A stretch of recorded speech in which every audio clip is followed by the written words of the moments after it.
হিন্দুদের এইভাবে বাঁচানো যায় না দাদা ভাই, এইভাবে একদম টোটালি বাঁচা। শুভেন্দু অধিকারী মহাশয় ভুল করছেন। নির্দিষ্ট সালে যেরকম কুরবানির প্রথা চলছিল সেই প্রথা চালু করে। আমার ঋণ আছে 9 লাখ টাকা, ঋণের বোঝা শুভেন্দু অধিকারীকে নিতে হবে। কুরবানির নিয়ম বন্ধ করেছে, মানছি না, মানব না। মানছি না, রাজ্য সরকার কুরবানির নিয়ম বন্ধ করেছে, মানছি না, মানব না। মানছি না, মানব না। নাহলে আমার স্বামী সুইসাইড করবে বলছে, সন্তান অনাথ হবে, কিভাবে চালাবো? আমি তো মেয়ে মানুষ, আমার কি বাইরে যাওয়ার ক্ষমতা আছে? আমি কি ইনকাম করবো? রেখা পাত্র দিদি ভাই যে কথা বলছে যে গরু যে 14 বছর বয়সীকে কুরবানি দিতে হবে, কথা তো এতদিন ছিল না। মাত্র 15 দিন ক্ষমতায় এসে আজকে নতুন নতুন নিয়ম, নতুন নতুন কথা চালু করছে। এই নিয়ম তো নেই, মানুষের জীবনের গ্যারান্টি নেই। তাহলে গরু 14 বছর জীবনের গ্যারান্টি আমরা কিভাবে নেবো? কিভাবে নেবো? শুধু তো গরুকে খাওয়ালে আর গরুকে দুধ বিক্রি করলে তো আমাদের সংসার চলবে না। কুরবানির কথা ছিল বলে গরু তুলতাম, গরু পুষতাম। এখন যদি এই নিয়ম চালু হয় তাহলে মোদি আমাদের খাটালে গরু তুলে দিক, তারপরে আমরা সেই গরুকে মোদি খাওয়ানোর পয়সা দেবে, আমাদের দেখাশোনা করার পয়সা দেবে, তাহলে গোমাতাকে সেই 14 বছর বয়স পর্যন্ত আমরা রেখে দিতে পারবো। তার আগে গোমাতা এতদিন এই প্রথা চালু ছিল না, আমরা এই প্রথা রাখতে পারবো না। আমাদের কুরবানির প্রথা চালু করো, নাহলে আমাদের স্বামীরা সন্তানরা সব অনাথ হয়ে যাবে, সুইসাইড করবে বলছে।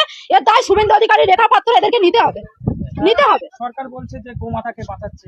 গোমাতাকে কিভাবে বাঁচাচ্ছে? এতদিন বাঁচায়নি কেন? এতদিন তো এই কথা চালু ছিল। আমাদের লাইফে আমরা এখন এরকম দেখি না, আমাদের স্বামীদের লাইফে আসেনি, আমার শ্বশুরের লাইফে ছিল না। তাহলে এখন এই কথা কিভাবে চালু করেছে সরকার? আমাদের নির্দিষ্ট সময় দেওয়া হোক, মানবো। সরকার এসছে, আইন মেনে নেবো, কিন্তু নির্দিষ্ট সময় না দিলে আমরা মানতে পারবো না। হাতে মাত্র 10 দিন সময় আছে, আমরা কিভাবে মানবো?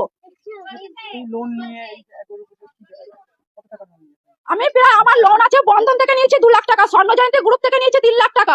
এছাড়া আদেশ আরো মারা নিয়ে রেখেছে আমার থেকে আরো বেশি, আরো বেশি। তাহলে আমি এই লোনগুলো কিভাবে চালাবো? আরো প্লাস পার্সোনাল পরের কাছ থেকে টাকা নেওয়া আছে সুদে।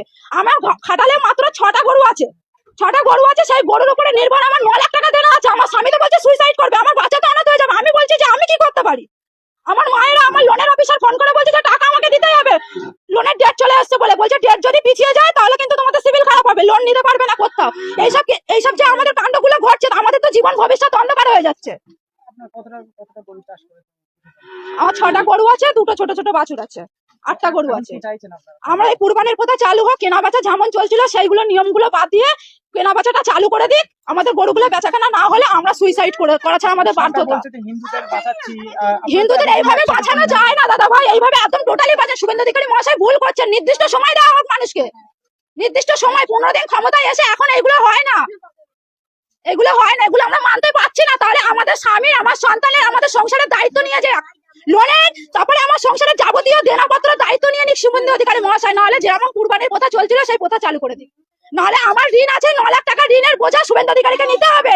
নাহলে আমার স্বামী সুইসাইড করবে বলছে, আমার সন্তান অনাথ হবে, আমি কিভাবে চালাবো? আমি তো মেয়ে মানুষ, আমার কি বাইরে যাওয়ার ক্ষমতা আছে? আমি কি ইনকাম করবো? দিদি আপনার নাম এবং বাড়ি? মৌসুমী ঘোষ, আমার বাড়ি বামুনিয়া।